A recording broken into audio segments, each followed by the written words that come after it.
ይህች ቤተክርስቲያን እንደምታውቁት በሰሙነ ሕማማት ክሪያላይሶን እያልን የነቢያትን ጩኸት እንጮኻለን እንደምታውቁት። ያን የምናደርገው ለምን መሰላችሁ? ተመልሰን የኋለኛውን ዘመን ስለምንዋጅ ነው። ታርደሃልና እስኪ በል ሁላችሁም ታርደሃልና በሉ እስኪ ሁላችሁም ታርደሃልና። ያን ጊዜ ቅዱስ ዮሐንስ ቀና አልኩኝ። ቀና ብሎ ሲመለከት በዙፋኑ መካከል ይላል እንደ ታረደ በግ ቆሞ አየሁኝ። እኔ ማብራራት የሚከብደኝ ይሄን ክፍል እንደ ታረደ በግ ቆሞ አየሁ። የታረደ በግ ቆሞ አየሁ ወይም እንደ ታረደ በግ ቆሞ አየሁ። ከታረደ በኋላ ተነስቶ ማለትም አይደለም፣ ቆሟል በጉ። የቆመው ወግን የሚታየው እንደ ታረደ ሆኖ መጀመሪያው ማህተም የሚወክለው የሐሙስ ምሽት የጸሎት ሐሙስ ምሽት 3 ሰዓትን የሚወክል። ሁለተኛው ማህተም የሐሙስ ሌሊት መንፈቀ ሌሊት 6 ሰዓትን የሚወክል ነው። ሶስተኛው ማህተም የሐሙስ ሌሊት 9 ሰዓትን የሚወክል ነው። አራተኛው ማህተም የዓርብን ጠዋት ነጉን የሚወክል ነው።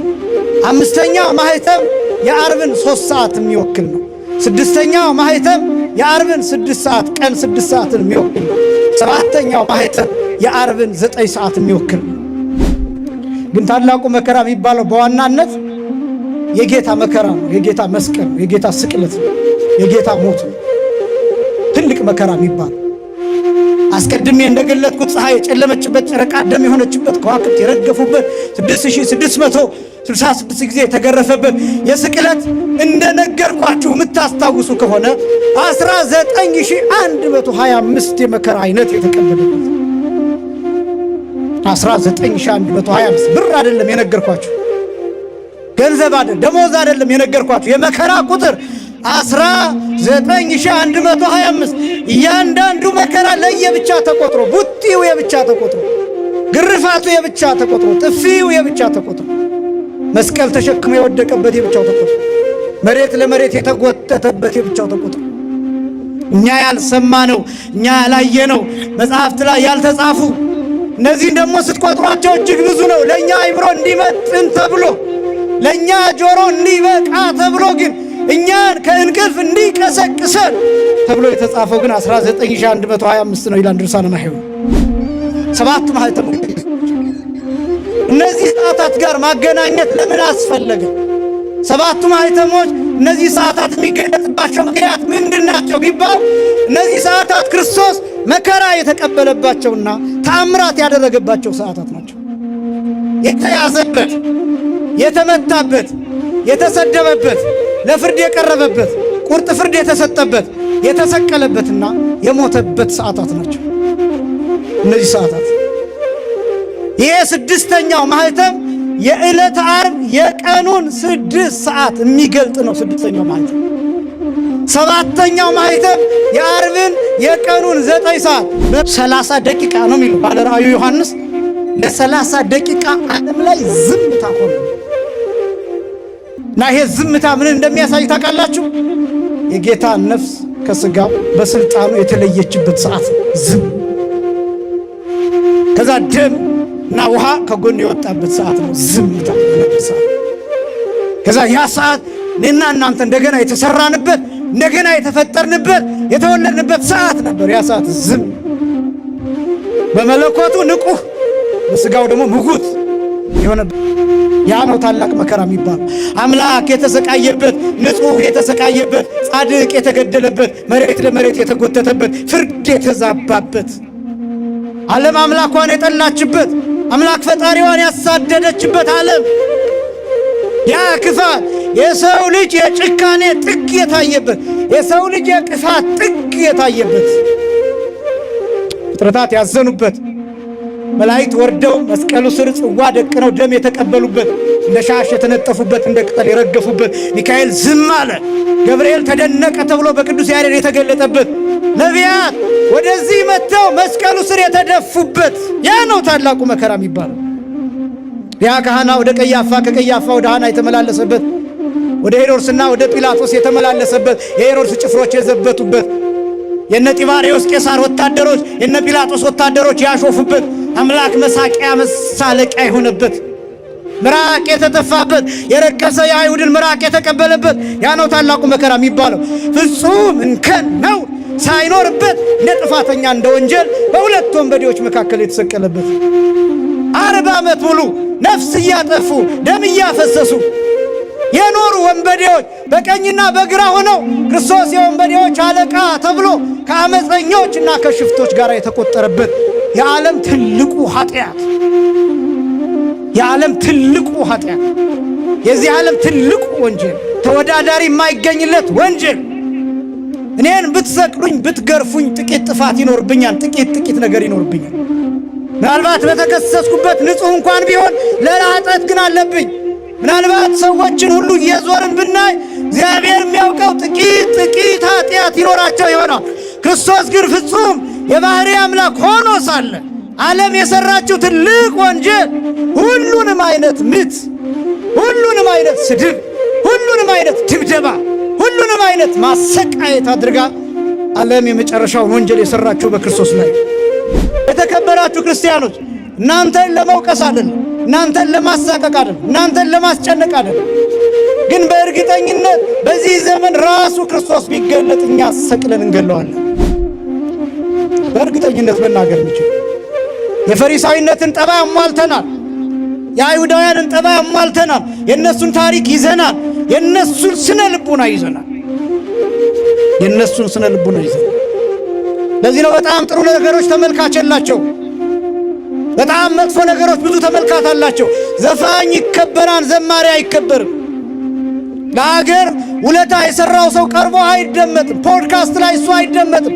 ፖድካስት ላይ የሚደመጠው የሆነ ኢንተርቪው ላይ የሆነ ንግግር ላይ የሚደመጠው ሰውየው በሾርት ከት እንዴት ሀብታም እንደሆነ ነው። እሱ ነው ትኩረት የሚስበው።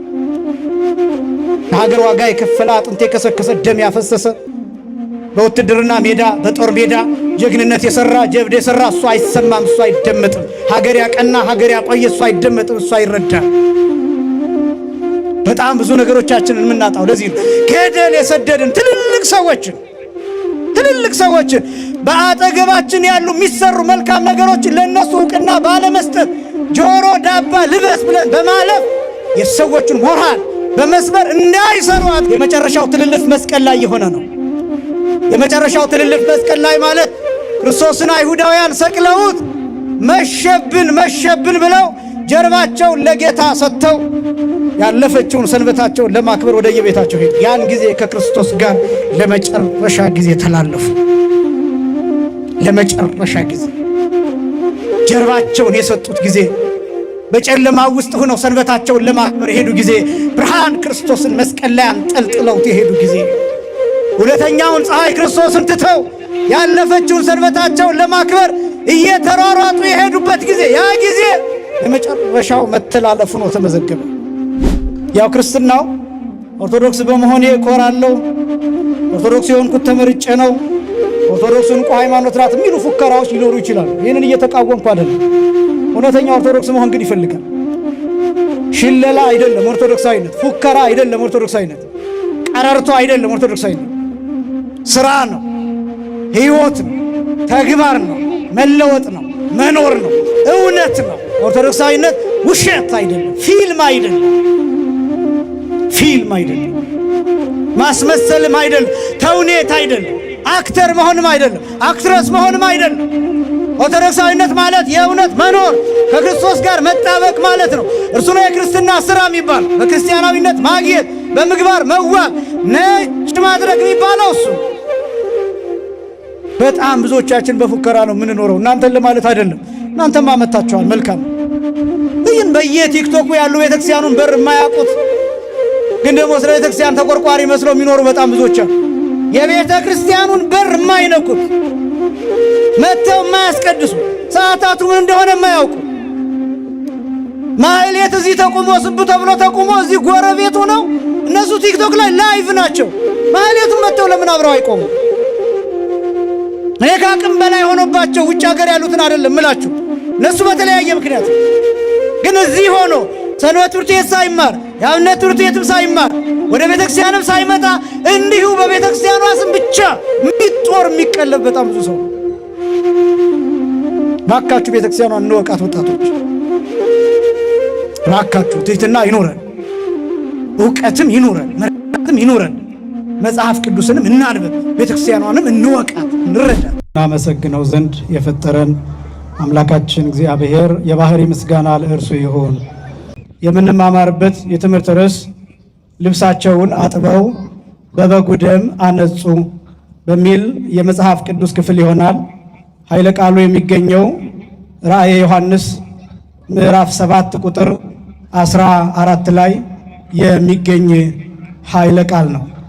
በዚህ ርዕስ ማስተማር የወደድኩበት ምክንያት ዛሬ ዕለቱ ዓርብ ስለሆነ ነገረ ክርስቶስ በስፋት የሚታሰብበት የሚነገርበት በመሆኑ እሱን ሳንረሳ እንዲሆን ነው።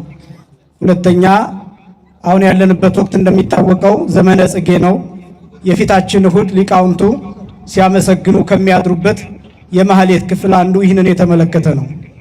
ከማህሌተ ጽጌ ያው በዚህ አጋጣሚ ማህሌት የምትቆሙ ማህሌት የምታድሩ አብራችሁ ከሊቃውንቱ ጋር ስታመሰግኑ ሊቃውንቱ የሚያመሰግኑበት የምስጋና ክፍል ከመጽሐፍ ቅዱስ ጋር የተካከለና የመጽሐፍ ቅዱስ ክፍል እንደሆነም እንድታስቡም ጭምር ነው። ዘኒ ስብሃተ ወዘኒ ማህሌተ ወይም ዘንተ ስብሃተ ወዘንተ ማህሌተ ተአምርኪ ጸገየ ወፈረየ ሊተ እንዘ ከመ እሰብህ ዳግመ እንዘ እጸውር ጸበርተ ምስለ እለ ሐጸቡ አልባሲሆሙ በደመ በግዑ ድርገተ ውስተ ባሕረ ማኀው ድንግል ክፍልኒ ቁመተ ይላል። ሲተረጎም ዘኒ ስብሃተ ወዘኒ ማህሌተ ይህንን ምስጋና ይህንን ማህሌት ተአምርኪ ጸገየ ወፈረየ ሊተ ተአምርሽ አፈራልኝ፣ ተአምርሽ ሰጠኝ፣ ተአምርሽ አስገኘልኝ ማለት ነው። ከመ እሰብህ ዳግመ እንዘ እጸውር ጸበርተ ዳግመኛም ዘንባባ ይዤ አመሰግን ዘንድ ምስለ እለ ሐጸቡ አልባሲሆሙ በደመ በግዑ ድርገተ በአንድነት የልብሳቸውን በበጉ ደም ካጠቡት ጋራ ዘንባባ ይዤ አመሰግን ዘንድ ውስተ ባሕረ ማኀው ድንግል ክፍልኒ ቁመተ ብርሌ ብርጭቆ መስታወት በሚመስል ባህር በመንግሥተ ሰማያት እቆም ዘንድ ድንግል ሆይ እርጅኝ፣ አግዥኝ፣ አድይኝ የሚል ጸሎት ያለው ነው።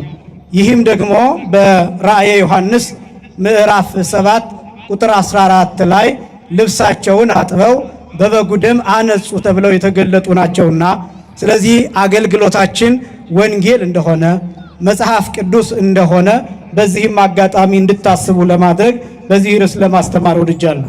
ሶስተኛም ቅድም ወንድማችን ዘማሪ ዲያቆን ዮሴፍ በዝማሬ ሲያመሰግን እንደነበረው በንጹህ ደሙ ያዳነን እያለ ሲያመሰግን ነበር። በንጹህ ደሙ እንዴት እንደዳነንና ንጹህ ደሙ ለኛ ምን እንደሚሰራ በዚህ ኃይለ ቃል እንመለከታለን። አምላካችን እግዚአብሔር ለሁላችንም ምስጢርንና ጥበብን እንዲገልጥልን የእርሱ ቅዱስ ፈቃድ ይሆንልን። ልብሳቸውን በሉ ሁላችሁም ልብሳቸውን አጥበው በበጉ ደም አነጹ። ራእየ ዮሐንስ ምዕራፍ 7 ቁጥር 14 ላይ የሚገኝ ቃል ነው። አስቀድሜ ስለ ራእየ ዮሐንስ ትንሽ ነገር ላቅርብ እንዲገባን። ራእየ ዮሐንስ በብዙ ክፍሎች በብዙ ስሞች የሚታወቅ መጽሐፍ ነው ብቻ ሳይሆን ከ80 አሐዱ ቅዱሳት መጽሐፍት ከባድና እጅግ በጣም ያልተደረሰበት የሚባለው መጽሐፍ ራእየ ዮሐንስ ነው። በብዙ ስሞች ይጠራል። የተስፋ መጽሐፍ፣ የምስጋና መጽሐፍ፣ የድል መጽሐፍ፣ የሰማይ መስኮት መጽሐፍ፣ የምስጢር መጽሐፍ እየተባለ ይጠራል። የጻፈው ወንጌላዊው ቅዱስ ዮሐንስ ነው። ይህንን ራእይ ያየው ቅዱስ ዮሐንስ ወንጌላዊ ከ90 እስከ 95 ድረስ ባለው የዕድሜ ክልል ውስጥ እንደተመለከተው አባቶቻችን ይናገራሉ። ቅዱስ ዮሐንስ ከ20 ዓመቱ ጀምሮ ጌታችን መድኃኒታችን ኢየሱስ ክርስቶስን የተከተለ ሐዋርያ ነው።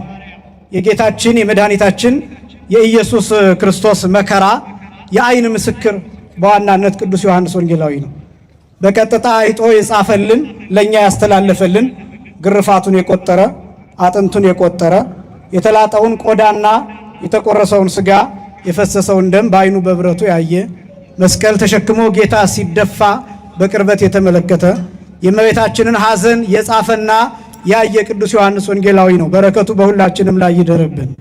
ለ70 ዓመታት ሊቃውንቱ እንደሚነግሩን ቅዱስ ዮሐንስ ወንጌላዊ የጌታችን የመድኃኒታችን የኢየሱስ ክርስቶስ መከራ በአእምሮው ላይ ተስሎበት ለ70 ዓመታት እያለቀሰ ኖሯል። እንዲያውም ሊቃውንቱ ሲገልጡት እንባውን አልቅሶ ደሙን ጨርሷል፣ ደሙን አልቅሶ ደሙን ጨርሷል፣ ደሙን ጨርሶ እጅ አልቅሷል።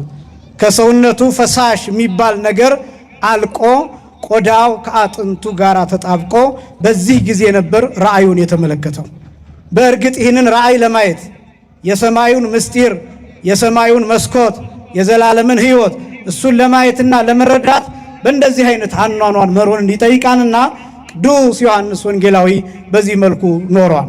በዚህ መልኩ ኖሮ ከ70 ዓመታት ፊትን ከመቋጠር ከብዙ ዘመናት በኋላ ይህንን ራእይ ተመልክቷል። ራእየ ዮሐንስ ምዕራፍ 5 ከቁጥር 1 ጀምሮ ቤታችሁ ስትገቡ ብትመለከቱ በዙፋኑ መካከል የተቀመጠው በቀኝ እጁ የታተመ መጽሐፍ የያዘ ነው ይልና መልአኩ እየጮኸ ከሽማግሌዎቹ አንዱ እያለ ነው የሚጠራው ቅዱስ ዮሐንስ።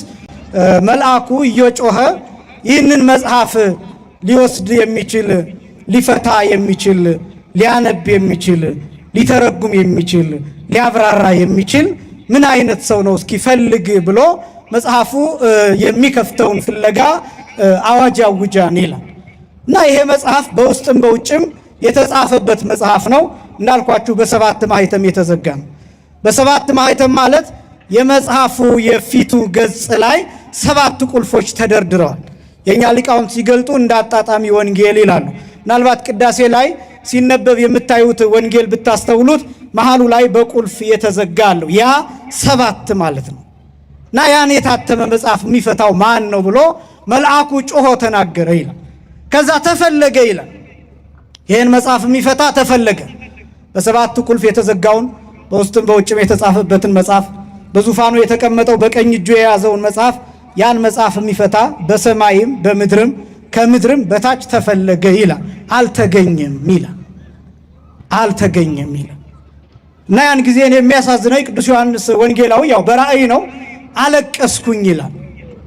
በሰማይም በምድርም ከምድርም በታች ይህን መጽሐፍ ሊነካ የሚችል ሊዳስስ የሚችል ሊፈታ የሚችል ሊያነብ የሚችል ሊተረጉም የሚችል ሊያብራራ የሚችል ሲታጣ አለቀስኩኝ ይላል።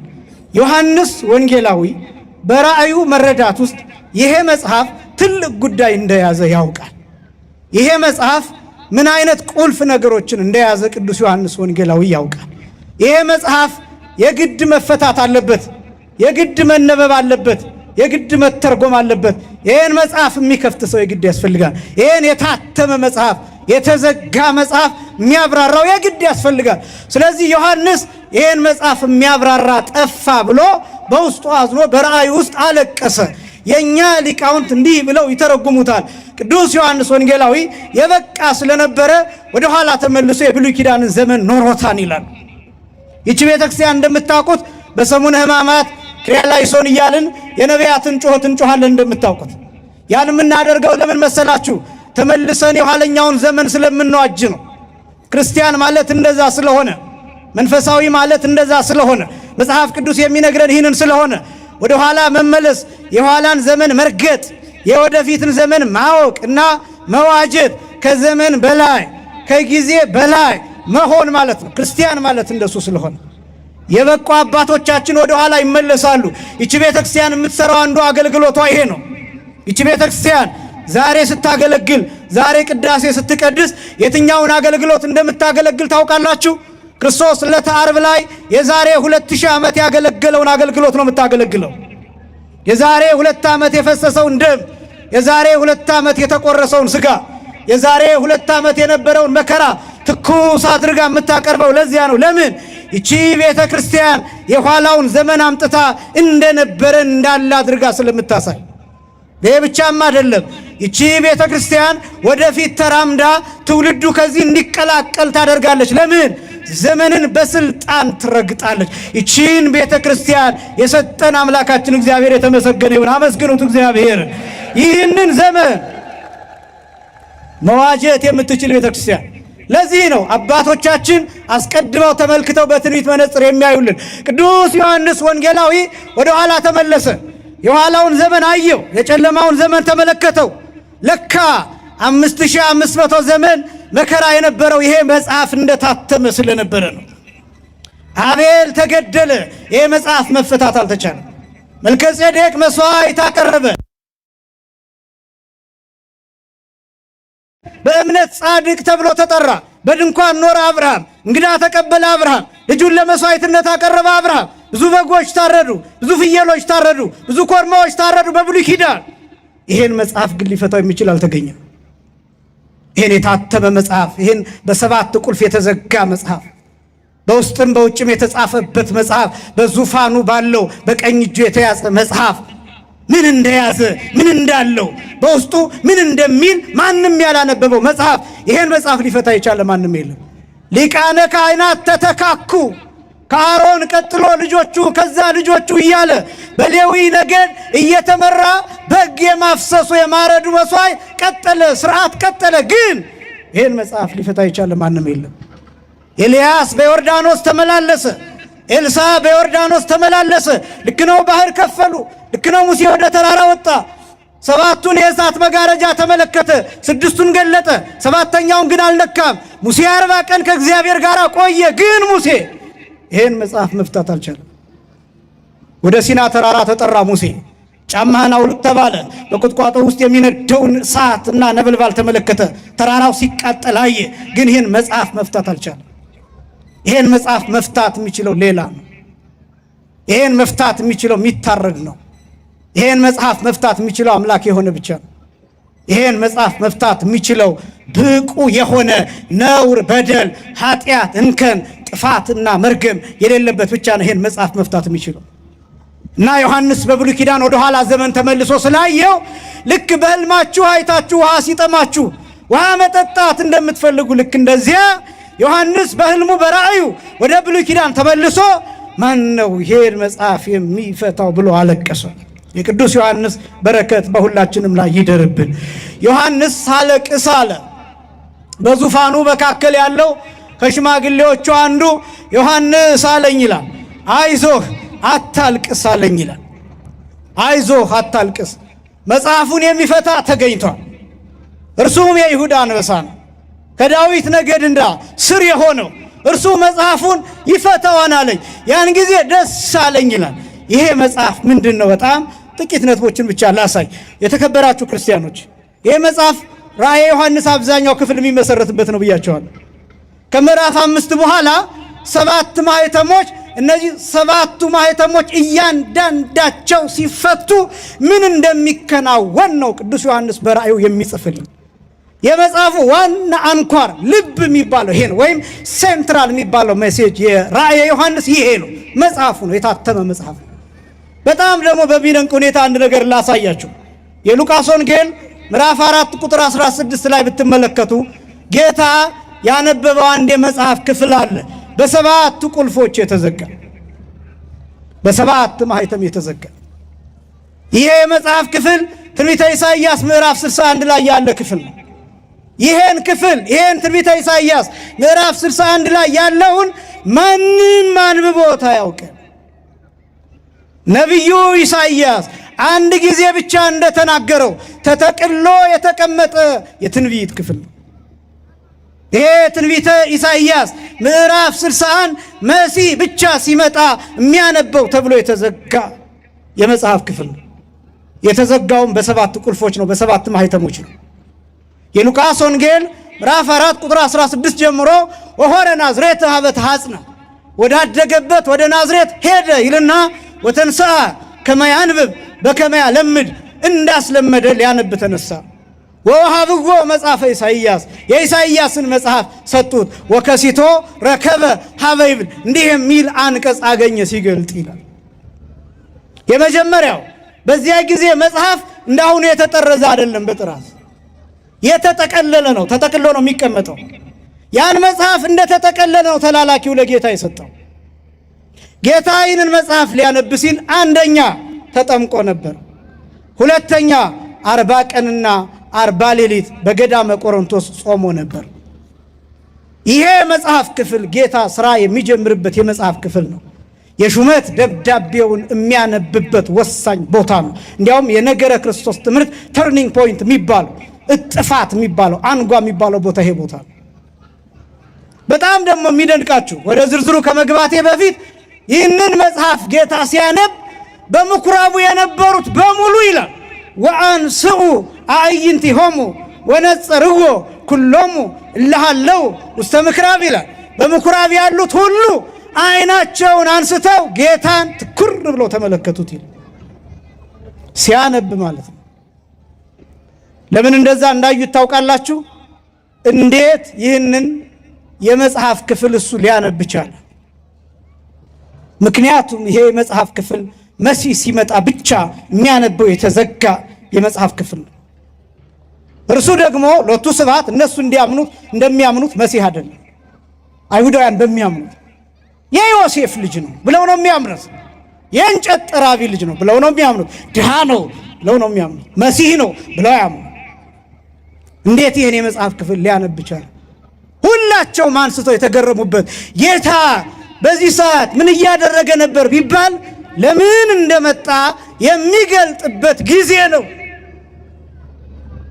ለምን እንደመጣ ምን ሊሰራ እንደመጣ ደግሞ ከነቢዩ ከኢሳይያስ የትንቢት ክፍል ለምን እንደመጣ መልእክቱን ዋና ነገሩን የሚያሳየው ይሄ ትንቢተ ኢሳይያስ ምዕራፍ 61 ጀምሮ ያለው የሚለው እንዲህ ነው።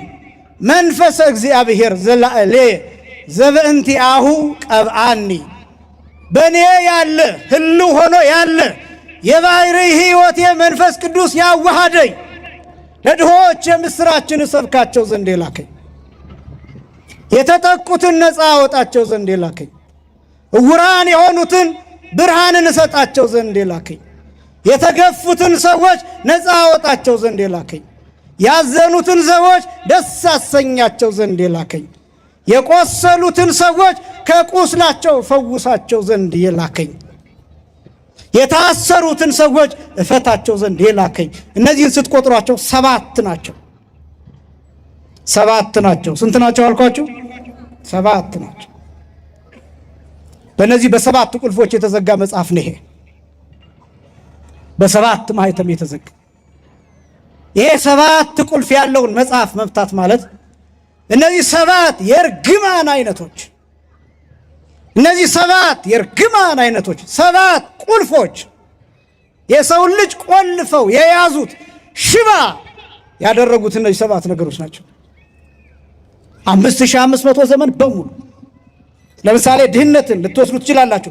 ድህነት ማለት የሥጋ ድህነት ማለት አይደለም። የጸጋ ድህነት፣ የልጅነት ድህነት፣ የመንፈሳዊነት ድህነት፣ የተስፋ ድህነት፣ የመመራመር ድህነት፣ የምስጢር ድህነት ያ ነው ድህነት የሚባለው። ድህነት የእንጀራ ድህነት አይደለም። የምግብ ድህነት አይደለም። የገንዘብ ድህነት፣ የቤት የመኪና የቁሳቁስ ድህነት አይደለም።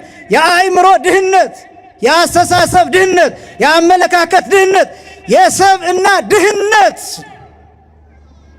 በብሉይ ኪዳን ይሰቃዩ የነበረው ያ ክርስቶስ ከዚህ ነፃ ሊያወጣ ነው የመጣው። ደግሞም ክርስቶስ እንደመጣ የመጀመሪያው ያደረገው ከድሆች ጋር መሆን ነው። ለምሳሌ ወደ አደገበት ወደ ናዝሬት ሄደ የሚለው የመጽሐፍ ክፍል ናዝሬት የሚለውን ሲተረጉሙ የኛ ሊቃውን ድሃ ማለት ነው። ናዝሬት ማለት ክፍልት፣ ፍልጥ፣ ህስርት ማለት ነው ብለው ይተረጉሙታል። የተለየች፣ የተጎሳቆለች፣ የተዋረደች ከተማ፣ ሶስተኛ የማህበረሰብ መደብ የሚኖርባት ማለት ነው። የመጀመሪያው የማህበረሰብ መደብ የሚባለው የመኳንንት መደብ ነው፣ የነገስታት መደብ ነው፣ የገዢዎች መደብ ነው። ሁለተኛው መደብ የማህበረሰብ መደብ የሚባለው የመሬት ከበርቴዎች መደብ ነው፣ ላንድ ሎርድስ የሚባሉት የነሱ መደብ ሁለተኛው ማህበረሰብ ክፍል ይባላል። ሶስተኛው የማህበረሰብ ክፍል ፔዛንትስ የሚባሉት ናቸው፣ ጭሰኞች ማለት ነው፣ አርሶ አደሮች ማለት ነው። አንድ ሶስተኛውን የሚሰጡ ማለት ነው ለሌላው፣ እያረሱ ለሌላው አካል የሚኖሩ ማለት ነው፣ እጅ ወዳፍ የሆነ ኑሮ የሚኖሩ። ናዝሬት ማለት እነዚህ ሶስተኛው ማህበረሰብ መደብ የሚኖርበት ነው። ለዚህ ነው ናትናኤል በኑ ይትካል ከመ ይጻእ ብእሲር እምናዝሬት፣ ከናዝሬት ደግ ሰው እንዴት ሊወጣ ይችላል ብሎ የጠየቀው ለዚህ ነው። ለምን? ናዝሬት የድሃ ሀገር ናት። ናዝሬት የድሃ ሀገር። ክርስቶስ በቤተልሔም ተወለደ፣ በድሃ ሀገር አደገ፣ ከድሃ ጋር ኖረ፣ ድሃ ሆኖ ኖረ። ክርስቶስ ድሃ ሆኖ ሞተ። እንዲያው የኛ ሊቃውንት ሲናገሩ እመቤታችንን እናቱስ ማርያም አይደለችምን የሚለውን የድሃ ልጅ ማለት ነው ብሎ ነው የሚተረጉሙት። ምክንያቱም እመቤታችንም ድሃ ናት፣ ርስት የላትም። በዚህ ምድር የሰበሰበችው ስንዴ የላትም። በዚህ ምድር የሰበሰበችበት ጎተራ የላትም። ወርቅ አልያዘችም፣ ብር አልያዘችም፣ ንብረት አልያዘችም። ድሃ ሆና ነው የኖረችው። ድሃ ሆና ክርስቶስም እንደዚያ። ለምን የዮሴፍ ልጅ መባልንስ እንደመረጠ ታውቃላችሁ? ለምን በዮሴፍ ቤት ማደግን እንደመረጠ ታውቃላችሁ? ዮሴፍ ድሃ ነው። እንጨት ጠራቢ ነው ዮሴፍ። ሞፈር ጠርቦ ቀንበር አለዝቦ ድግር ሽጦ የሚኖር ድሃ ነው ዮሴፍ። ክርስቶስ በባለጸጋ ቤት አድጎ ቢሆን ምን ይባል ነበር? እሱማ ምን ጎሎት ይባል ነበር። የፈለገውን እየበላ የፈለገውን እየጠጣ፣ ስለኛ ግን ድሆች በመንፈስ ድሆች ሆኖ ብፁዓን ናቸው ይባል ነበር። ያ እንዳይባል ክርስቶስ በድሃ ቤት አደገ፣ በድሃ ቤት ኖረ፣ ድሃ ሆኖ ሞተ ክርስቶስ። ስለዚህ ከድሃ ጋር ነው የኖረው ክርስቶስ እና ድህነት የሚባለው እሱ። እነዚህ ሰባቱን ቁልፎች ፈታቸው። ከዚያስ ጌታ የተናገረውን ነገር ልንገራችሁና ወደ ርዕሴ ልምጣ። ጌታ ይህንን መጽሐፍ ካነበበ በኋላ ወወሃቦ መጽሐፈ ለላእኪ ይላል፣ መጽሐፉን ለተላላኪው ሰጠው ይላል። ከዛ ሂዶ ተቀመጠ ይላል። ሁሉም አይናቸውን አንስተው ሲመለከቱት ጌታ ትኩረታቸውን ካገኘ በኋላ መናገር ጀመረ። እንዲህ አለ፣ ዮም አለ በጽሐ ቃለ ዝንቱ መጽሐፍ ወተሰልጠ ውስተ እዘኒክሙ አላቸው። እነሆ ዛሬ ማለት ነው። እነሆ ዛሬ የዚህ መጽሐፍ ቃል ደረሰ አላቸው። ያ የተጠቀለለው፣ ያ የታተመው፣ ያ በሰባት ቁልፍ የተዘጋው መጽሐፍ ዛሬ በጆሮአችሁ ተፈጸመ። እነሆ አሁን ጆሮአችሁ ውስጥ አለቀ ብሎ ጌታችን መድኃኒታችን ኢየሱስ ክርስቶስ ተናገረ። ወአንከሩ ሞገሰ ቃሉ ወሳይሰ አፉሁ ይላል። የቃሉን መከናወን የአንደበቱን መከናወን አይተው አደነቁ ይልና ግን ይሄ ዮሴፍ ልጅ አይደለምን አሉና በቅናት ተነሳስተው ጌታን ወደ ገደል ሊሰዱት ይዘውት ሄዱ ይላል። የሉቃስ ወንጌል ምዕራፍ 4 ቁጥር 29 ላይ ተመልከቱት። በሞቴ ቤታችሁ ስትገቡ እዩትማ። የሉቃስ ወንጌል ምዕራፍ 4 ቁጥር 29 እኔ በጣም እጅግ በጣም ማዝንበት የመጽሐፍ ቅዱስ ክፍል ነው። እና ምንድነው ያደረጉት መሰላችሁ? አገራቸው ይላል ወንጌሉ ሲናገር ናዝሬት አገራቸው ከፍ ያለ ቦታ ላይ የተሰራች ናት፣ ዙሪያዋን ገደል ናት ይላል መጽሐፉ እንደሚነግረን። እና ጌታችንን ምን እያረጉ ነው የወሰዱት? ቀስ አድርገው እያዋሩ እያታለሉ ሲይዘውት ሂደው ገደሉ አፋፍ ሲደርሱ ገፋ አድርጎ ገደል ለመስደድ። አንዳንድ ጊዜ እንዲህ አይነት ትውልድ አለ፣ የሚጠቅመውን ነገር ገደል የሚሰድ፣ የሚጠቅመውን ነገር የማይጠቀም፣ የሚጠቅመውን ነገር ከቆሻሻ ጋር የሚጥል። ልክ እንደዚህ ትውልድ ማለት ነው። እንደዚህ ትውልድ እያለን ስንናገር እናንተን ለማለት አይደለም። ግን በዚህ ትውልድ የሚጠቅሙ ነገሮችን አይታችሁ ከሆነ ይገፋሉ። ሽማግሎች ይገፋሉ፣ አባቶች ይገፋሉ፣ አባትነት ይገፋል፣ ሰውነት ይገፋል፣ መልካምነት ይገፋል፣ በጎነት ይገፋል፣ ደግነት ይገፋል፣ ገደል ይገባል። በጣም ብዙ ነገሮቻችንን ገደል ከተናቸው። በጣም ብዙ ጨዋነታችንን፣ ብዙ ባህላችንን፣ ብዙ መንፈሳዊ ሴታችንን ገደል ከተናል። መፈራራት የሌለበት ምክንያት፣ መከባበር የሌለበት ምክንያት፣ መተማመን የታጣበት ምክንያት ብዙ ነገሮቻችን እነ ኢትዮጵያዊ ናቸው የሚባሉ ሀገር በቀል የሆኑ የራሳችን የነበሩትን ነገሮች እነሱን ገደል ሰደናቸው፣ ገደል ከተናቸው ከቆሻሻ ጋር ጠቅለን እና በዚህ ምክንያት ብዙ ነገሮቻችን መጥፎ እየሆኑ የመጡበት ምክንያት ይሄ ነው። የተከበራችሁ ክርስቲያኖች፣ እናንተን ለመውቀስ አይደለም፣ እናንተን ለማሳቀቅ አይደለም፣ እናንተን ለማስጨነቅ አይደለም። ግን በእርግጠኝነት በዚህ ዘመን ራሱ ክርስቶስ ቢገለጥ እኛ ሰቅለን እንገለዋለን። በእርግጠኝነት መናገር የምችል የፈሪሳዊነትን ጠባይ አሟልተናል። የአይሁዳውያንን ጠባይ አሟልተናል። የእነሱን ታሪክ ይዘናል። የእነሱን ስነ ልቡና ይዘናል። ለዚህ ነው በጣም ጥሩ ነገሮች ተመልካች የላቸው። በጣም መጥፎ ነገሮች ብዙ ተመልካች አላቸው። ዘፋኝ ይከበራል፣ ዘማሪ አይከበርም። ለሀገር ውለታ የሰራው ሰው ቀርቦ አይደመጥም። ፖድካስት ላይ እሱ አይደመጥም። ፖድካስት ላይ የሚደመጠው የሆነ ኢንተርቪው ላይ የሆነ ንግግር ላይ የሚደመጠው ሰውየው በሾርት ከት እንዴት ሀብታም እንደሆነ ነው። እሱ ነው ትኩረት የሚስበው። ለሀገር ዋጋ የከፈለ አጥንት የከሰከሰ ደም ያፈሰሰ በውትድርና ሜዳ በጦር ሜዳ ጀግንነት የሰራ ጀብድ የሰራ እሱ አይሰማም፣ እሱ አይደመጥም። ሀገር ያቀና ሀገር ያቆየ እሱ አይደመጥም፣ እሱ አይረዳም። በጣም ብዙ ነገሮቻችንን የምናጣው ለዚህ ነው። ገደል የሰደድን ትልልቅ ሰዎችን በአጠገባችን ያሉ የሚሰሩ መልካም ነገሮችን ለነሱ እውቅና ባለመስጠት ጆሮ ዳባ ልበስ ብለን በማለፍ የሰዎችን ሞራል በመስበር እንዳይሰሩ አድርገን በቀላሉ የሚሰሩትን ሰዎች እነሱን እያነገስን ነገስታቱን እየሻርን የምንኖር በጣም ምስኪኖች ነን። አይሁዳውያን እንደዚህ ሆነው ከክርስቶስ ጋር ተላለፉ። የመጀመሪያው ትልልፍ የሚባለው ይሄ ነው። በነገራችን ላይ የመጀመሪያው ትልልፍ የመጨረሻው ትልልፍ መስቀል ላይ የሆነ ነው። የመጨረሻው ትልልፍ መስቀል ላይ ማለት ክርስቶስን አይሁዳውያን ሰቅለውት መሸብን ብለው ጀርባቸውን ለጌታ ሰጥተው ያለፈችውን ሰንበታቸውን ለማክበር ወደ የቤታቸው ሄዱ። ያን ጊዜ ከክርስቶስ ጋር ለመጨረሻ ጊዜ ተላለፉ። ለመጨረሻ ጊዜ ጀርባቸውን የሰጡት ጊዜ፣ በጨለማ ውስጥ ሆነው ሰንበታቸውን ለማክበር የሄዱ ጊዜ፣ ብርሃን ክርስቶስን መስቀል ላይ አንጠልጥለውት የሄዱ ጊዜ፣ ሁለተኛውን ፀሐይ ክርስቶስን ትተው ያለፈችውን ሰንበታቸውን ለማክበር እየተሯሯጡ የሄዱበት ጊዜ፣ ያ ጊዜ የመጨረሻው መተላለፉ ነው ተመዘገበ። ብዙ ጊዜ በድንጋይ ሊመቱት በመካከላቸው አልፏል ክርስቶስ እና ይህን ደብዳቤ ፈታው። የመጀመሪያው የታተመው መጽሐፍ የሚባለው ይሄ ነው፣ አንዱ ክፍል። ሁለተኛ ከዚያ ቀጥሎ በዙሪያው የነበሩት በዙፋኑ ዙሪያ የነበሩት እልፍ አእላፍ መላእክት በሙሉ በዙፋኑ ፊት ሁላቸውም ለጥ ብለው ይሰግዳሉ። ሲሰግዱ ግን ዝም ብለው አይደለም የሰገዱት፣ አንድ ነገር እየተናገሩ ነው የሰገዱት። የታተመውን መጽሐፍ ትወስድ ዘንድ ማህተሙንም ትፈታ ዘንድ ይገባሃል። ምክንያቱም ይሉና ምን እንደሚሉ ታውቃላችሁ? ታርደሃልና። እስኪ በሉ ሁላችሁም ታርደሃልና በሉ እስኪ ሁላችሁም ታርደሃልና። ያን ጊዜ ቅዱስ ዮሐንስ ቀና አልኩኝ ይላል። ቀና ብሎ ሲመለከት በዙፋኑ መካከል ይላል እንደ ታረደ በግ ቆሞ አየሁ ይላል። እኔ ማብራራት የሚከብደኝ ይሄን ክፍል ነው። እንደ ታረደ በግ ቆሞ አየሁ።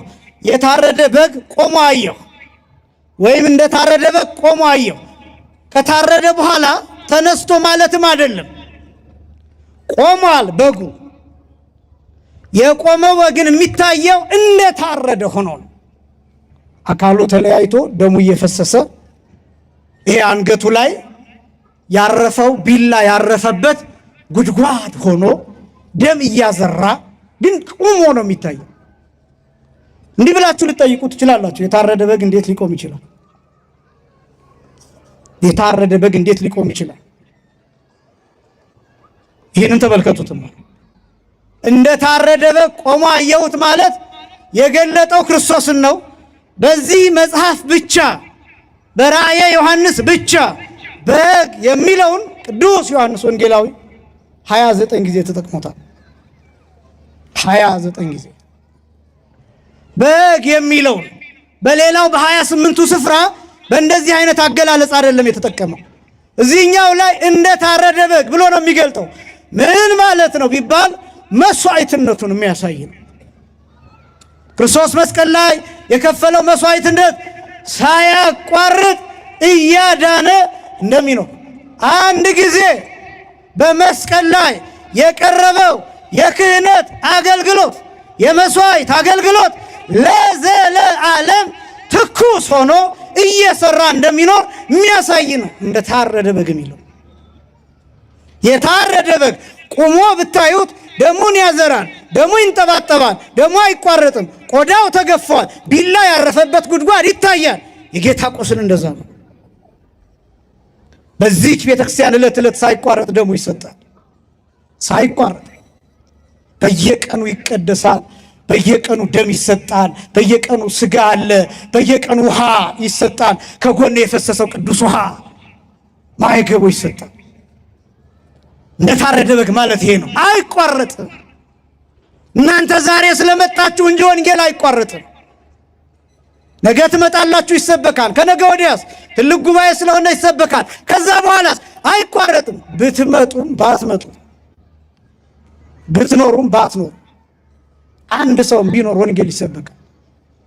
ያ ምን ማለት እንደሆነ ታውቃላችሁ? ያ የታረደው በግ በዙፋኑ የቆመው ደሙ እየተንጠባጠበ አካሉ ተከፋፍሎ የሚታየው በግ አንድ ጊዜ በቀራንዮ የከፈለው ዋጋ ለዘላለም ሳይቋረጥ ዋጋ እያሰጠ ስለሚኖር ነው። ክብርና ምስጋና ለአምላካችን ይሁን። አመስግኑት እግዚአብሔር። እንደ ታረደ በግ ቆሟል። ይሄን የታተመውን መጽሐፍ ለመክፈት መታረድ ይፈልጋል። መታረድ ይፈልጋል ማለት ዋጋ መክፈል ይፈልጋል። መሞትን ይፈልጋል። ደምን ማፍሰስ ይፈልጋል። ደም ማፍሰስማ እነ አቤልስ ደማቸውን አፍሰው አልነበረምን? እነ ኢሳይያስ በመጋዝ ተተርትረው በኩላብ ተሰቅለው ተገድለው የለምን? እነ ዘካርያስ በመቅደሱ መካከል በመሰዊያው አንገታቸውን ተቀልተው ሞተው የለምን? ብዙ ነቢያት በዚህ መልኩ አልፈው የለምን? ለምንና የነሱ ደም የማይተሙን የደም መጽሐፉን ማይተም ለምን አልፈታም ቢባል አምላክ አይደሉም። እነዚህ ሁሉ አሁን የጠራናቸው አምላክ አይደሉም፣ ፈጣሪ አይደሉም። ይሄን የታተመውን መጽሐፍ ለመክፈት ሶስት ነገሮችን ይፈልጋል። አንደኛ አምላክነትን ይፈልጋል። ሁለተኛ ሰውነትን ይፈልጋል። ሶስተኛ ጻድቅነትን ይፈልጋል። አንደኛ አምላክነትን ይፈልጋል፣ ይሄን የተዘጋውን መጽሐፍ ለመክፈት። ሁለተኛ ሰውነትን ይፈልጋል። ሶስተኛ ጻድቅነትን ይፈልጋል። እነዚህ ሶስቱን አሟልቶ የተገኘ እንደታረደ በግ ቆሞ የታየው ጌታ መሲህ እግዚአብሔር ወልድ ኢየሱስ ክርስቶስ ብቻ ነው። ክብርና ምስጋና ለአምላካችን ይሁን። አመስግኑት እግዚአብሔር። ቅዱስ ዮሐንስ አፈወርቅ እንዲህ ብሎ ይገልጠዋል። ለሊሁ ሰዋኢ ይላል፣ ወለሊሁ ተሰዋኢ ይላል፣ ወለሊሁ ተወካፌ መስዋዕት ምስለ አብሁ ወመንፈስ ቅዱስ ይላል። ለሊሁ ሰዋኢ ማለት መስዋዕት ያቀረበ ራሱ ነው ይላል። ወለሊሁ ተሰዋኢ ማለት መስዋዕት ሆኖ የተሰዋ የተቃጠለ ራሱ ነው ይላል።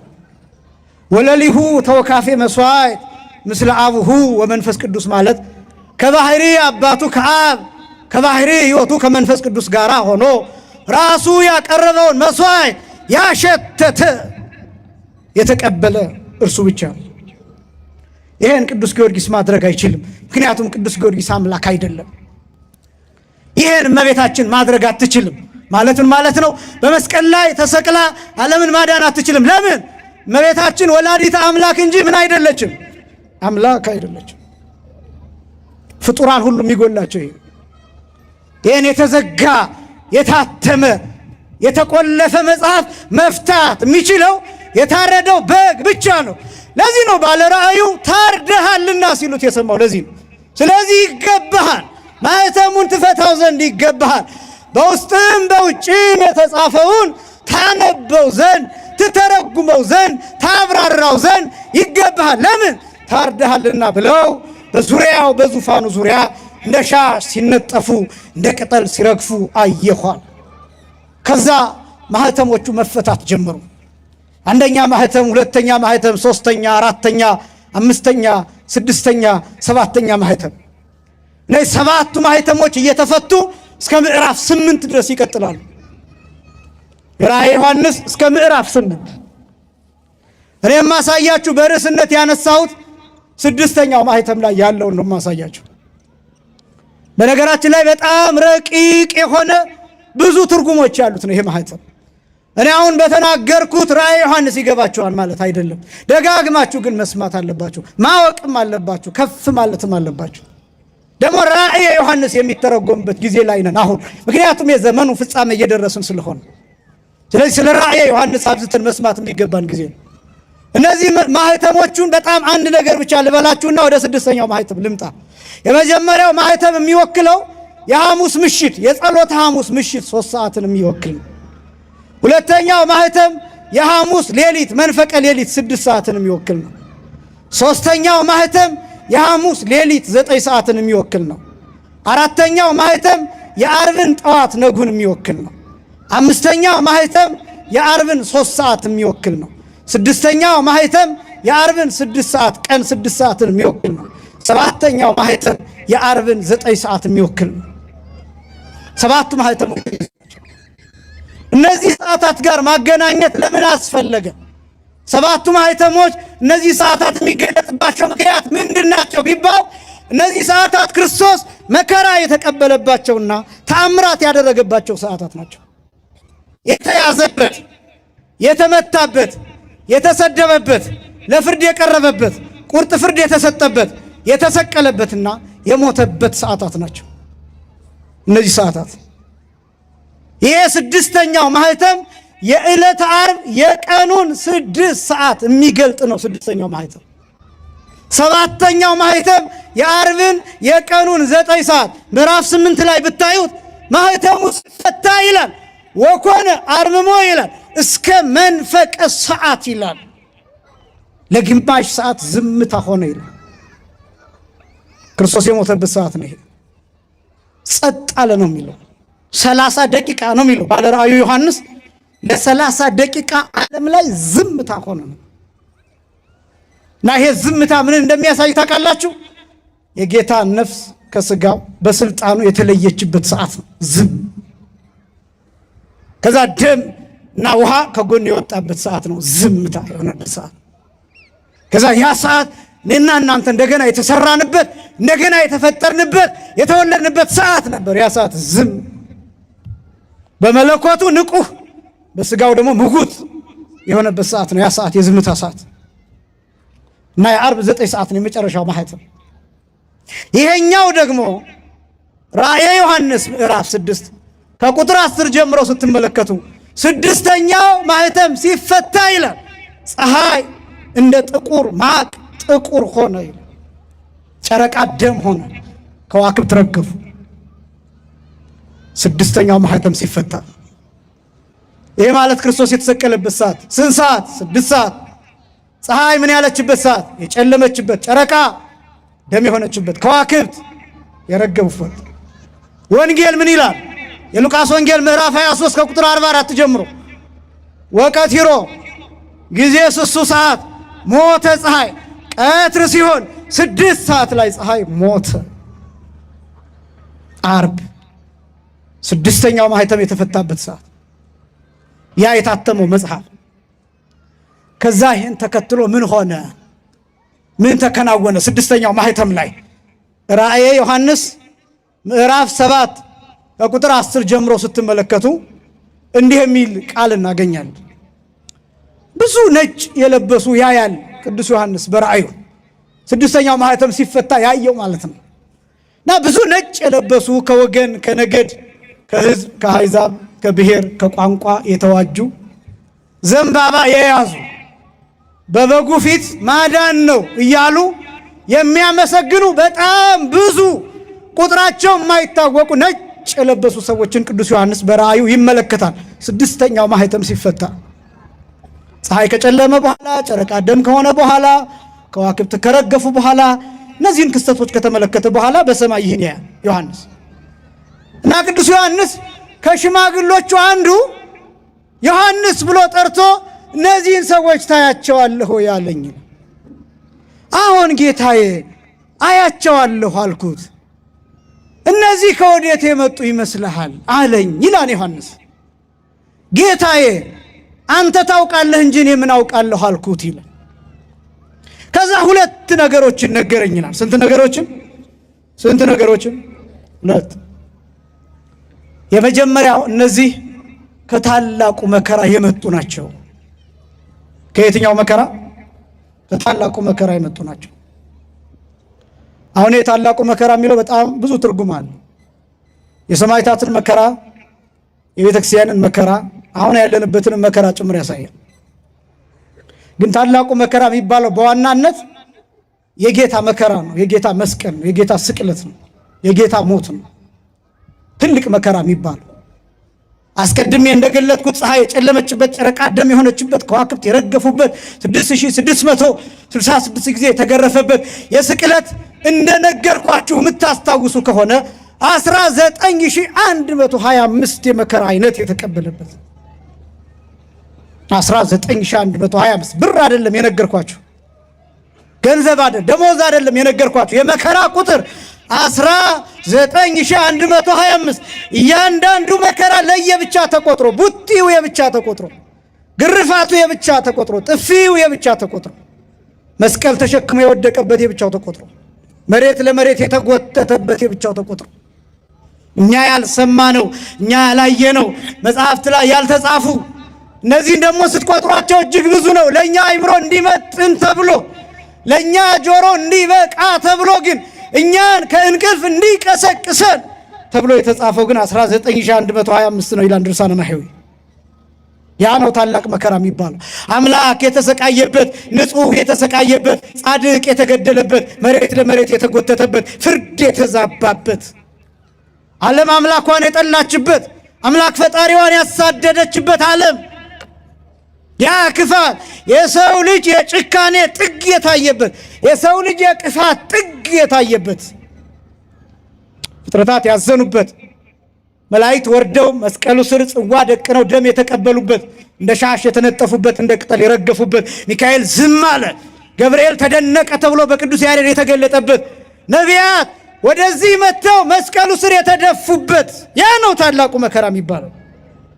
ያ ከሐና ወደ ቀያፋ፣ ከቀያፋ ወደ ሐና የተመላለሰበት፣ ወደ ሄሮድስና ወደ ጲላጦስ የተመላለሰበት፣ የሄሮድስ ጭፍሮች የዘበቱበት፣ የነ ጢባሪዎስ ቄሳር ወታደሮች የነ ጲላጦስ ወታደሮች ያሾፉበት፣ አምላክ መሳቂያ መሳለቂያ የሆነበት፣ ምራቅ የተተፋበት፣ የረከሰ የአይሁድን ምራቅ የተቀበለበት፣ ያ ነው ታላቁ መከራ የሚባለው።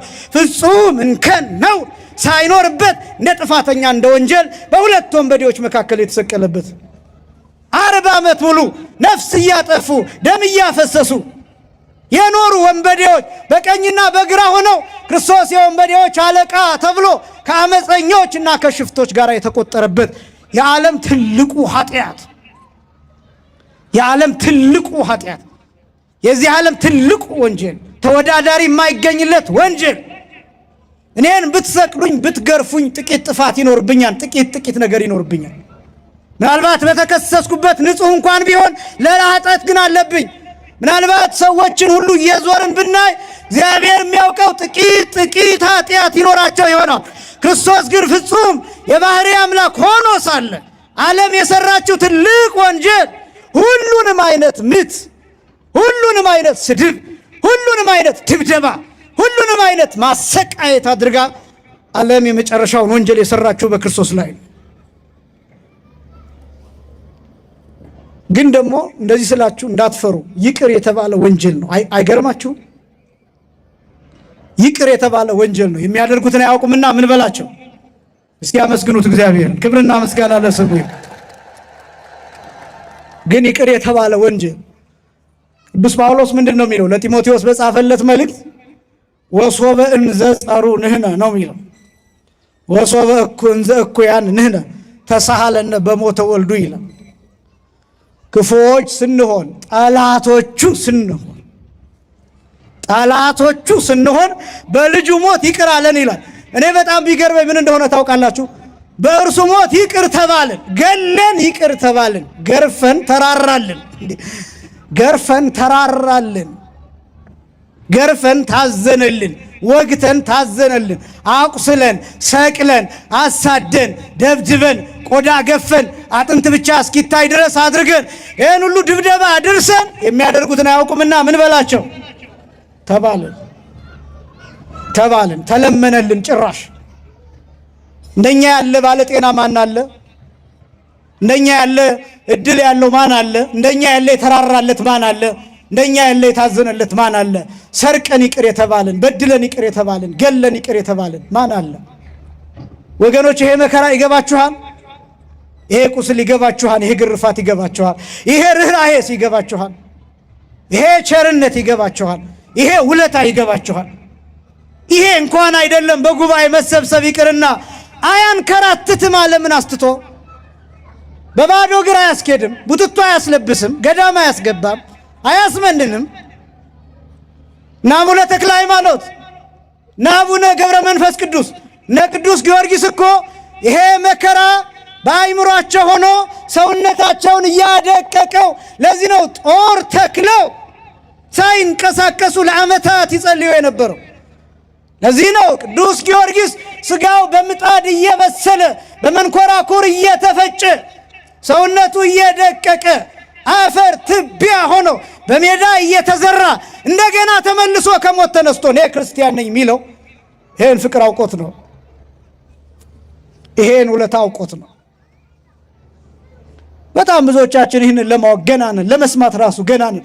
ነገረ ክርስቶስን ማስተማር ራሱ ከባድ አይደለም? ከባድ እኮ ነው። ረጅም ሰዓት ነገረ ክርስቶስን ማስተማር ከባድ ነው። ብዙ ሰው የሚያስቅ ነገር ይፈልጋል፣ በየመሃሉ ቀልድ ይፈልጋል። የራሱን ህይወት በየጓዳው በየጎድጓዳው በየትዳሩ እየገባን እንድንነግረው ይፈልጋል። የሽንኩርትና የዘይት ጉዳይ የኑሮውን ውድነት እያነሳ እንድናጽናናው ይፈልጋል። ወዳጄ ከጌታ መከራ በላይ መጽናኛ ምን ትፈልጋላችሁ? ከመስቀል በላይ መጽናኛ፣ ክርስቶስ ካደረገልን ኃይል ከሰጠን ጸጋ በላይ መጽናኛ ምን ትፈልጋላችሁ? አልገባችሁም እንጂ የጌታን መከራ እየነገርን እያሰቃየናችሁ ለጥቂት ደቂቃም ቢሆን ስትሄዱ የጌታን መካብራ ተካፍላችሁ ትሄዳላችሁ። እንደሱ ነው ህይወታችሁን በክርስቶስ መሰወር የምትፈልጉ ከሆነ። ለዚህ ነው ቅዱስ ጳውሎስ ሲናገር ገላትያ ምዕራፍ 3 ከቁጥር 1 ጀምሮ ኦ አብዳን ሰብአ ገላትያ እናንት ሞኞች ነው የሚለው። እናንት ሞኞች፣ አዚም ያደረገባችሁ ማን ነው? እነሆ ክርስቶስ በዓይናችሁ ፊት እንደተሰቀለ ሆኖ ተስሎ ነበር። ለእውነት እንዳትታዘዙ አዚም ያደረገባችሁ ማን ነው? ብዙ ሰው ከክርስቶስ ትምህርት ወጥቶ ሌላ መስማት የሚፈልገው መጨነቅ ስለማይፈልግ ነው። መጨነቅ ስለማይፈልግ ነው። ምን ነግራችሁ ግን እውነት በስጋ እንድትጨነቁ አይደለም፣ እንድታስቡት ነው። የሚያጽናናው እሱ ነው። ለምን መሰላችሁ? ያሳርፋል፣ ቁስሉ ያሳርፋል። የቁስሉ መዓዛ እንዲሸታችሁ። የጌታን ቁስል ስንናገር እንደ ሌላ ሰው ቁስል የሚሸት የሚከረፋ አይደለም፣ የሚፈውስ ቁስል ነው። የሚሸት መዓዛ፣ የዘላለም ሕይወትን የሚሰጥ መዓዛ የሚፈስበት ቁስል ነው። ፍቅር የሚፈስበት፣ ብርሃን የሚወጣበት የሚጎርፍበት ቁስል ነው። ወዳጆቼ የተወለድንበት ቁስል ነው። እሱ ነው ታላቁ መከራ የሚባለው። ነቢዩ ኢሳይያስ ሲናገር ወበቁስለ ዚአሁ ኀዮነ ይላል። በእርሱ ቁስል እኛ ምን አለን? ተፈወስን። እናንተ ብዙ ጊዜ የሰማችሁት ቃል ይሄ ነው። ትክክለኛውን ትርጉም ግን ልንገራችሁ።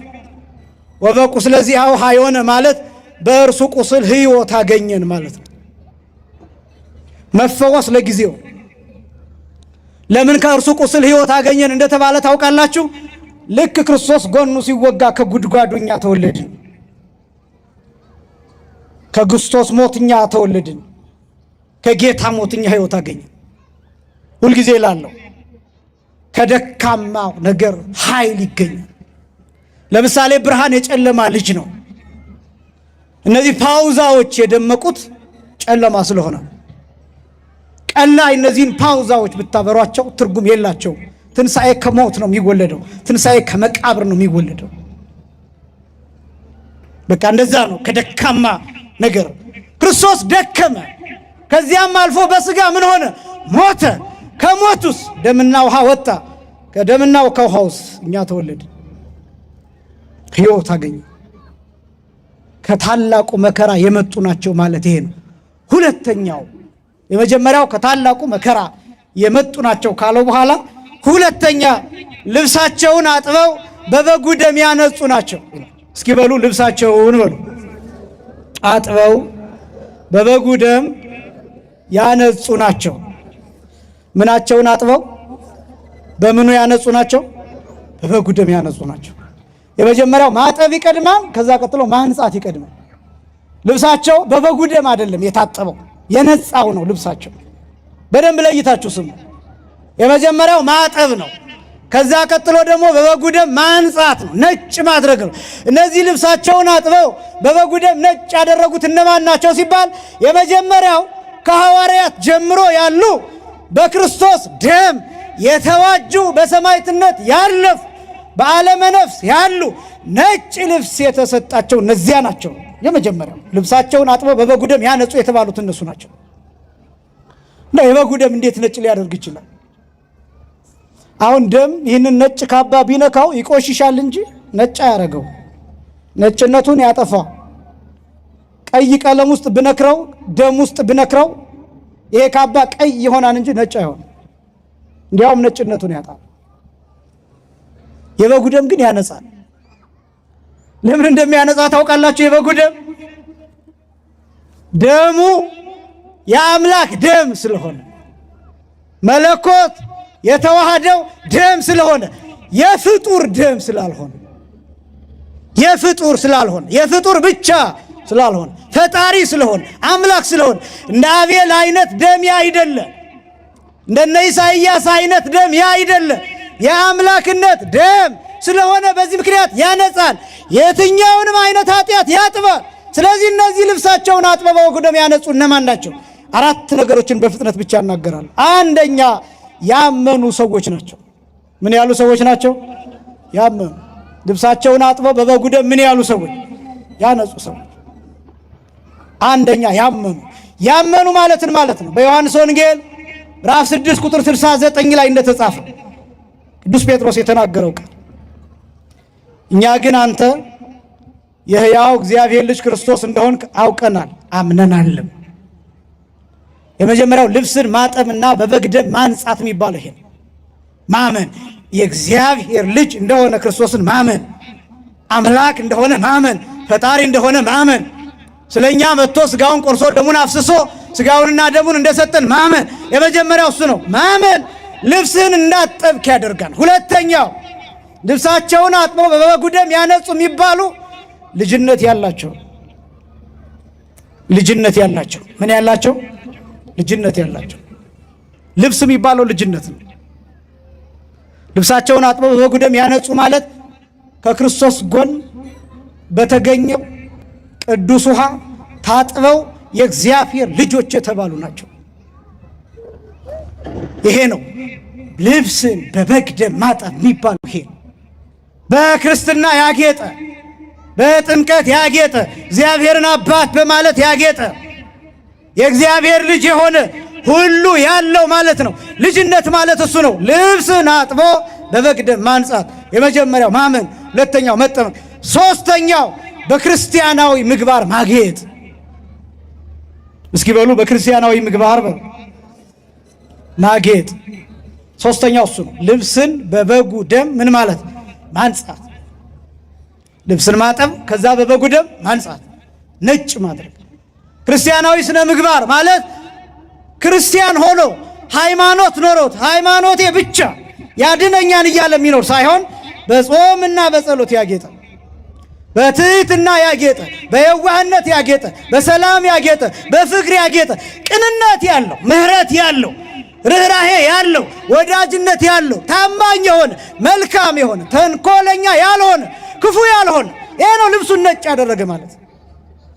በዚህ ዘመን ከብዙ ነገር ተራቁተና እንደምታውቁት ከብዙ ነገር ያው ክርስትናው ኦርቶዶክስ በመሆኔ እኮራለሁ፣ ኦርቶዶክስ የሆንኩት ተመርጬ ነው፣ ኦርቶዶክስ እንቁ ሃይማኖት ናት የሚሉ ፉከራዎች ሊኖሩ ይችላሉ። ይህንን እየተቃወምኩ አይደለም። እውነተኛ ኦርቶዶክስ መሆን ግን ይፈልጋል። ሽለላ አይደለም ኦርቶዶክሳዊነት፣ ፉከራ አይደለም ኦርቶዶክሳዊነት፣ ቀረርቶ አይደለም ኦርቶዶክሳዊነት። ስራ ነው፣ ህይወት ነው፣ ተግባር ነው፣ መለወጥ ነው፣ መኖር ነው፣ እውነት ነው። ኦርቶዶክሳዊነት ውሸት አይደለም፣ ፊልም አይደለም፣ ማስመሰልም አይደለም፣ ተውኔት አይደለም፣ አክተር መሆንም አይደለም፣ አክትረስ መሆንም አይደለም። ኦርቶዶክሳዊነት ማለት የእውነት መኖር፣ ከክርስቶስ ጋር መጣበቅ ማለት ነው። እርሱ ነው የክርስትና ስራ የሚባለው። በክርስቲያናዊነት ማግኘት፣ በምግባር መዋብ፣ ነጭ ማድረግ የሚባለው እሱ ነው። በጣም ብዙዎቻችን በፉከራ ነው የምንኖረው። እናንተን ለማለት አይደለም፣ እናንተማ መታችኋል፣ መልካም።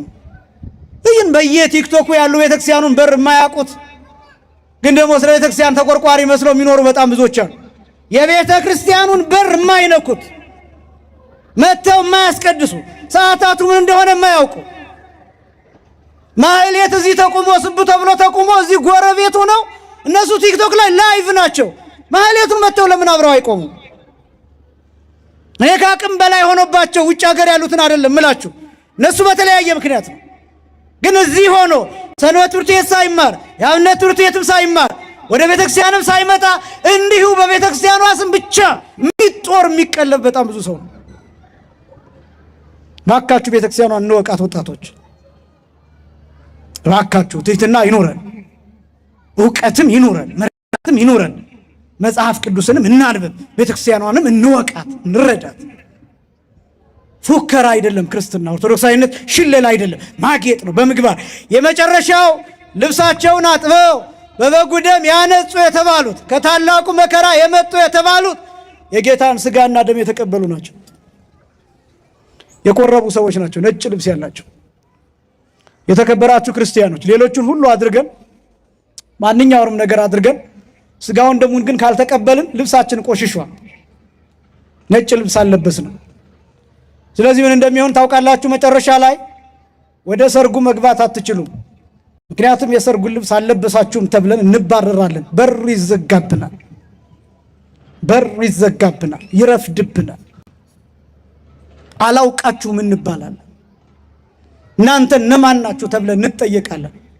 ይሄ እንዳይሆን በር እንዳይዘጋ እንዳይረፍድብን አላውቃችሁም እንዳንባል ከጌታ ፊት እንዳንመለስ ከበረከት እንዳንለይ ልብሳችንን በበጉ ደም እንጠብ፣ ስጋውን እንብላ፣ ደሙን እንጠጣ፣ እንቁረብ፣ ራሳችንን እናዘጋጅ።